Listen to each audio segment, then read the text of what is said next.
Hello friends, कैसे हैं आप सभी। आज की वीडियो में मैं आप सभी लोगों के लिए एक और नई मैथ्स का इम्पोर्टेंट टॉपिक लेकर के आ गया हूं, जो कि है रेशनलाइजेशन। रेशनलाइजेशन है क्या है, आइए इसको सबसे पहले समझ लेते हैं। Rationalisation is a process.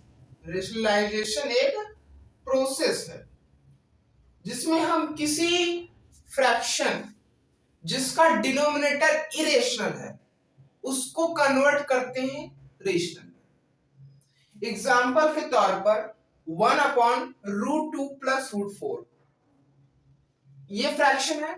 जी हाँ, इसका डिनोमिनेटर जो है वो इरेशनल है।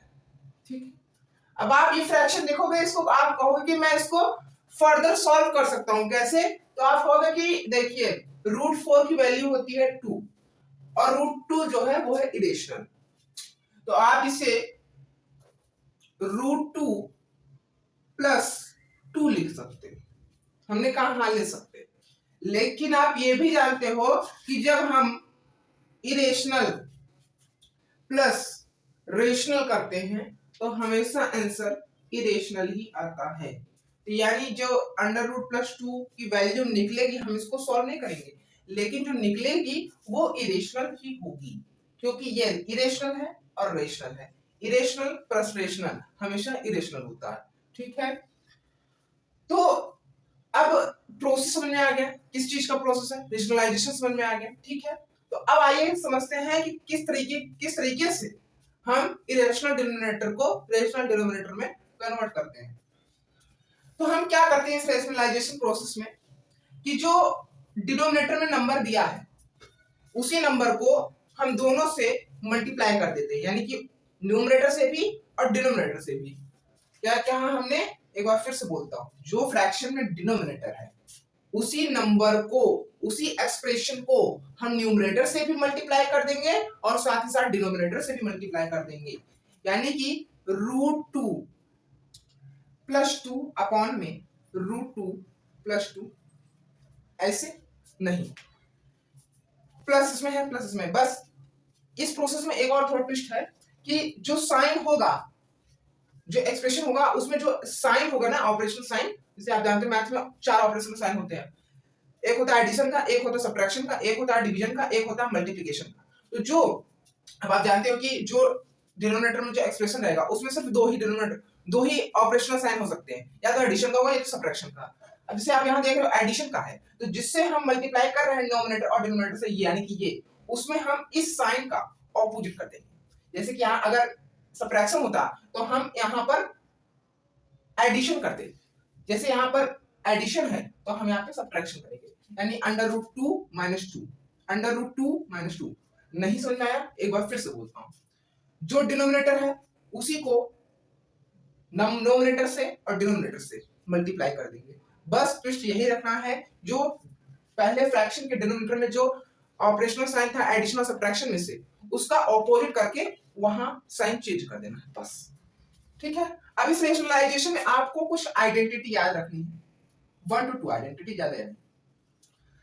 जैसे कि अगर a + b और a - b है, उन दोनों एक्सप्रेशन का मल्टीप्लिकेशन हमेशा a² - b² का ही होता है।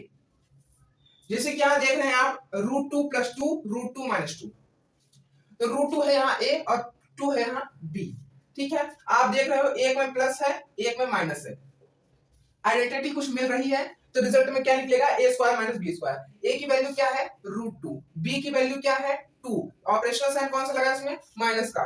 क्या हो रहा है, दोनों में स्क्वायर, तो स्क्वायर कर दो, √2 का स्क्वायर 2 और 2 का स्क्वायर कितना होगा 4। ठीक है, अब √2 - 2 को 1 से मल्टीप्लाई करोगे तो आपको मिलेगा √2 - 2, यही मिलेगा ही। ठीक है, और नीचे मल्टीप्लिकेशन करने में ये आया है तो इसको यहां लिख दो 2 - 4। अब आप इसको फर्दरली सॉल्व कर सकते हो तो कर दो, जैसे कि रूट नहीं 2 - 4 कितना होता है, -2 होता है, तो माइनस को ऊपर ला दो, -√2 - 2 अपॉन में 2। ठीक है, ये कर दो, यही आपका हो गया इसका आंसर। ये था आपका एग्जाम्पल। ठीक है, अब आते हैं इसकी शॉर्ट नहीं, अब आते हैं एक और तरीके के फ्रैक्शन जिसका डिनोमिनेटर देखा कि जिसके डिनोमिनेटर में दो टर्म के एक्सप्रेशन होने चाहिए, जैसे कि अभी हमने देखा था ना √2 - 2, उसमें दो नंबर था, उसमें ऑपरेशनल साइन लगा था। अब देख लेते हैं ऐसे फ्रैक्शन जिसके डिनोमिनेटर में ऑपरेशनल साइन ही ना हो, जिसका हम अपोजिट कर सके, तो उसको कैसे हम कन्वर्ट कर सकते हैं, जिसके डिनोमिनेटर इरेशनल है उसको रेशनल डिनोमिनेटर में कैसे कन्वर्ट कर सकते हैं। आइए जैसे कि 8√16 है, तो आप फटाक से देख के बता दो कि √16 की वैल्यू होती है 4 और 8, तो 8/√16 को हम 8/4 लिख सकते हैं और फर्दरली जब इसको सॉल्व करेंगे, सिंपलीफाई करेंगे, तो ये हो जाएगा, इसकी वैल्यू आ जाएगी 2। ठीक है, तो ये थोड़ा रेशनलाइजेशन में आता है लेकिन उस तरीके से थोड़ा खास नहीं बना, तो इसलिए दूसरा एग्जांपल लेंगे, जैसे कि 7/√14। अब √14 जैसे कि इरेशनल है, ये रेशनल था, ये इरेशनल है, इसको हमें रेशनल डिनोमिनेटर में कन्वर्ट करना है। तो क्या कहा था कि जो पहले फ्रैक्शन के डिनोमिनेटर में है उसी को ही नोमिनेटर और डिनोमिनेटर से मल्टीप्लाई कर दो। जैसे कि फ्रैक्शन क्या है, 7/√14, डिनोमिनेटर में क्या है, √14। अब इसी √14 को नोमिनेटर के साथ भी और इसी √14 को डिनोमिनेटर के साथ भी मल्टीप्लाई कर दो, तो आपको 7 मल्टीप्लाई बाय √14 करोगे तो आपको मिलेगा 7√14। ठीक है, अब √14 को मल्टीप्लाई करोगे तो आपको मिल जाएगा 14। कैसे, देखो 2 × 4 होता है, ये क्या मैं इसको 2 का स्क्वायर कह सकता हूं, यानी कि 4 होगा। तो उसी तरह √14 मल्टीप्लाई बाय √14 कह रहा है। अब √14 का मतलब ये है कि √14 का स्क्वायर जिसकी वैल्यू होती है 14, यहाँ 14 है। अब 7√14/14 इसका रेशनलाइजेशन करने के बाद का जो आंसर है यही है। ठीक है, आई होप कि आप सभी लोगों को ये रेशनल मैथड समझ में आया होगा। अगर वीडियो अच्छी लगी तो चैनल सब्सक्राइब, वीडियो को लाइक और वीडियो को शेयर उन सभी लोगों को जरूर करें जिनको नहीं समझ में आया रेशनलाइजेशन, जिससे उनको रेशनलाइजेशन समझ में आ जाए। लास्ट तक बने रहने के लिए थैंक यू सो मच। मिलते हैं वीडियो में।